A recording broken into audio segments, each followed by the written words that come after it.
قل هذه سبيلي أدعو إلى الله على بصيرة أنا ومن اتبعني وسبحان الله وما أنا من المشركين. اعوذ باللہ من الشیطان الرجیم بسم اللہ الرحمن الرحیم ان یشأ یذہبکم ایہا الناس ویأتی بآخرین. اگر اللہ رب العزت چاہے اے لوگو تم کو ختم کر دے اور دوسروں کو تمہاری جگہ پر لے آئے. وَكَانَ اللَّهُ عَلَى ذَلِكَ قَدِيرًا، اور اللہ تعالیٰ اس پر پوری قدرت رکھنے والا ہے. چنانچہ اللہ رب العزت اپنے دین کو کسی قوم کے حوالے کرتے ہیں. اگر وہ اس کی قدر کریں تو دین کی مدد کرنا، دین کی خدمت کرنا اس قوم کی بقا کی ضمانت ہے. اگر وہ قوم پیٹھ پھیر کر جاتی ہے تو اللہ کو اس کی کوئی پرواہ نہیں ہوتی. اللہ ایسے لوگوں کو ہلاک کر دیتے ہیں، برباد کر دیتے ہیں اور دنیا سے ان کا نام و نشان مٹا دیتے ہیں اور اس کی جگہ دوسری کسی قوم کو کھڑا کر دیتے ہیں، اور اللہ تعالیٰ کو اس سے کوئی فرق بھی نہیں پڑتا. فَكَفَرُوا وَتَوَلَّوْا وَاسْتَغْنَى اللَّهُ وَاللَّهُ غَنِيٌّ حَمِيدٌ، کہ انہوں نے کفر کیا اور بے رخی برتی تو اللہ تعالیٰ مستغنی ہیں، قابل تعریف ہیں، ان کو کوئی فرق نہیں پڑتا. اور اسی طرح ایک جگہ پر ہے کہ وَإِن تَوَلَّوْا يَسْتَبْدِلْ قَوْمًا غَيْرَكُمْ ثُمَّ لَا يَكُونُوا أَمْثَالَكُمْ، کہ اگر تم بے رخی برتو گے، رخ موڑو گے تو اللہ رب العزت تمہاری جگہ کسی اور کو لے آئیں گے اور پھر وہ لوگ تمہاری طرح کے نہیں ہوں گے. چنانچہ اگر ہم تاریخ کا مطالعہ کرتے ہیں تو اس میں بھی ہمیں یہ بات بڑی واضح طور پر ملتی ہے.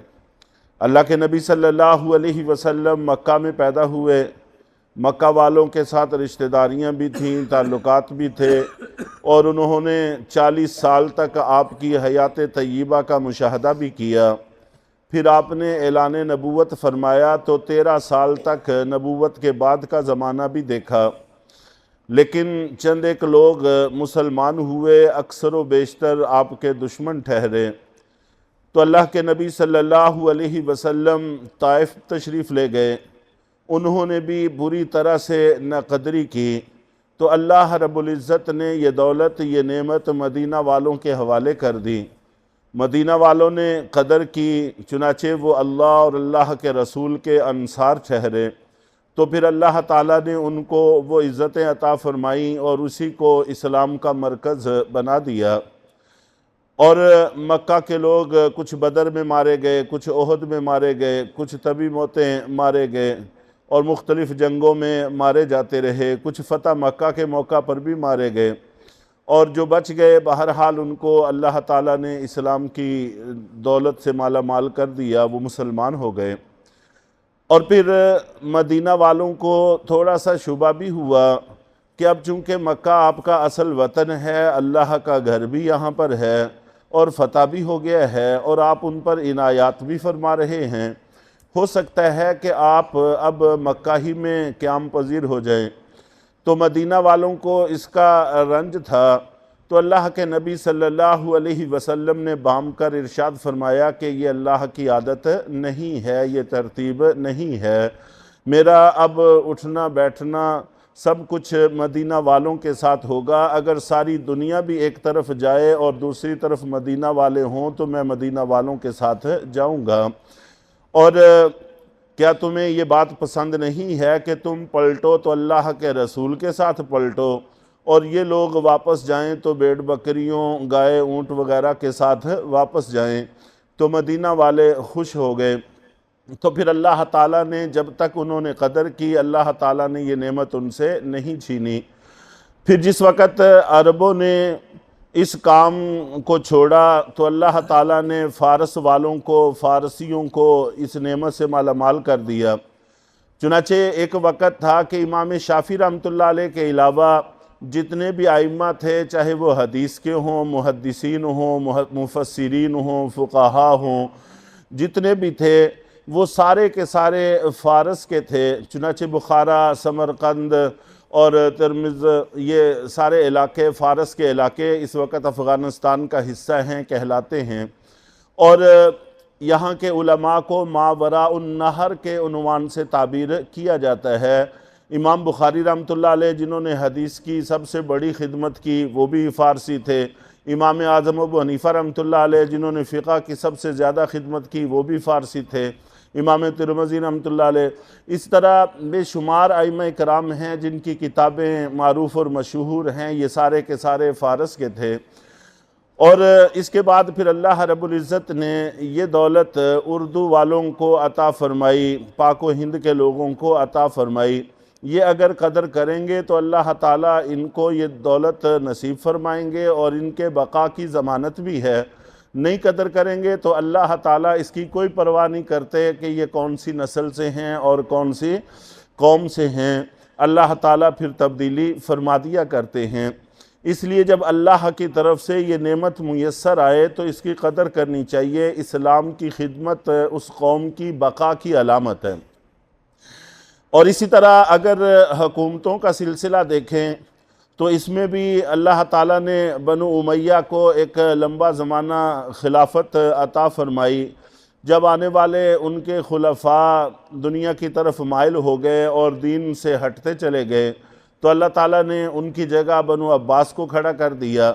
پھر جس وقت یہ لوگ بھی آہستہ آہستہ دین سے ہٹنے شروع ہوئے تو اللہ تعالیٰ نے سلطنت عثمانیہ قائم کر دی، تو درمیان میں اور بھی چھوٹی موٹی سلطنتیں آتی رہیں۔ تو جس وقت عثمانی خلفاء یہ دین سے دور ہونا شروع ہوئے تو اللہ تعالیٰ نے ان سے بھی یہ نعمت چھین لی۔ یہ سلسلہ قوموں میں چلتا رہا ہے، اور بعض بزرگوں نے تو اس پر بڑی وضاحت سے کہا ہے کہ در حقیقت جیسے افراد پر بڑھاپا آتا ہے اسی طرح قوموں پر بھی بڑھاپا آتا ہے۔ جب کسی فرد پر بڑھاپا آتا ہے تو اس کا کوئی حل نہیں ہوتا، وہ بڑھاپا آ کر رہتا ہے، اس کو روکا نہیں جا سکتا۔ اسی طرح جب کسی قوم پر زوال آتا ہے، بڑھاپا آتا ہے، تو اس کا بھی پھر کوئی علاج نہیں رہتا، جتنی بھی کوشش کر لیں وہ اپنے بڑھاپے کی طرف تیزی سے بڑھتی ہی چلی جاتی ہیں، تو پھر اللہ تعالیٰ اس کی جگہ کسی اور قوم کو کھڑا کر دیتے ہیں۔ اس لیے ہمیں اللہ کی پناہ چاہیے اور اللہ کی پناہ مانگتے رہنا چاہیے کہ خدا نخواستہ اللہ تعالیٰ ہم لوگوں سے یہ نعمت چھین کر کسی اور کو نہ دے دیں۔ علمی اعتبار سے دیکھ لیں، تبلیغی اعتبار سے دیکھ لیں، جہاد کے اعتبار سے دیکھ لیں، اور پوری امت مسلمہ کی قیادت کے حوالے سے دیکھ لیں تو پاکستان اور ہمارے ملک پر لوگوں کی نظریں رہتی ہیں، تو اور ہر جگہ ان کے لیے دعائیں بھی کی جاتی ہیں۔ تو اس لیے اس نعمت کی قدر کرنی چاہیے۔ جس ترتیب سے تیزی سے ہم دین سے ہٹتے چلے جا رہے ہیں یہ ہمارے لیے کسی طور پر بھی مناسب اور درست معلوم نہیں ہوتا۔ اِن یشاء یذہبکم ایھا الناس، اگر چاہے اللہ تعالیٰ تو تم کو ختم کر دے اے لوگو، وَیَأْتِ بِآخَرِین، اور دوسروں کو لے آئے، وَکَانَ اللَّهُ عَلَىٰ ذَلِکَ قَدِیرًا، اور اللہ تعالیٰ کو اس پر پوری قدرت حاصل ہے۔ من کان یرید ثواب الدنیا، اور جو شخص دنیا کا ثواب چاہتا ہے، در حقیقت یہی وہ خرابی ہے کہ ہم صرف دنیا کے پیچھے پڑ جاتے ہیں۔ جب دنیا کے پیچھے پڑ جاتے ہیں تو پھر آخرت کو فراموش کر دیتے ہیں، اور یہی زوال کی پہلی سیڑھی بنتی ہے۔ تو اللہ تعالیٰ فرماتے ہیں کہ جو دنیا کا ثواب بھی چاہتا ہے وہ بھی اس کو اللہ ہی کے پاس سے ملے گا۔ فَعِندَ اللَّهِ ثَوَابُ الدُّنْيَا وَالْآخِرَةِ، تو یہ ذہن میں رہنا چاہیے کہ دنیا کا ثواب، دنیا کی نعمتیں یہ بھی اللہ کے پاس ہیں، اور آخرت کی نعمتیں یہ بھی اللہ کے پاس ہیں۔ چنانچہ سورہ بقرہ کے اندر بھی یہ بات گزری ہے کہ کچھ لوگ تو ایسے ہیں کہ جو اللہ تعالیٰ سے صرف دنیا طلبی کرتے ہیں، ربنا آتینا فی الدنیا، کہ اللہ ہمیں تو سارا کچھ دنیا ہی میں عطا فرما دیں۔ تو اللہ تعالیٰ نے اس کو پسند نہیں فرمایا، بلکہ ان لوگوں کو پسند کیا ہے جو یہ کہتے ہیں کہ ربنا آتینا فی الدنیا حسنہ وفی الآخرۃ حسنہ وقنا عذاب النار، کہ اللہ ہمیں دنیا میں بھی اچھائی سے مالا مال فرما اور آخرت میں بھی اچھائی سے مالا مال فرما۔ اللہ تعالیٰ سے دنیا بھی مانگنی چاہیے اور آخرت بھی مانگنی چاہیے۔ دنیا بھی اللہ ہی کے پاس ہے اور آخرت بھی اللہ ہی کے پاس ہے، اور اس سے لینے کا طریقہ بھی یہی ہے کہ اس کو راضی رکھا جائے۔ جب وہ مالک راضی ہوگا تو پھر وہ اپنے خزانوں سے عطا فرمائے گا۔ وَقَانَ اللَّهُ سَمِيعًا بَصِيرًا، اور اللہ تعالیٰ سب کچھ سنتے بھی ہیں، سب کچھ دیکھتے بھی ہیں، اللہ تعالیٰ سے کچھ بھی مخفی نہیں ہے۔ تو اللہ تعالیٰ ہم لوگوں کو اپنے دین کی قدر کی توفیق عطا فرمائے اور تن من دن اس پر قربان کرنے کی توفیق عطا فرمائے۔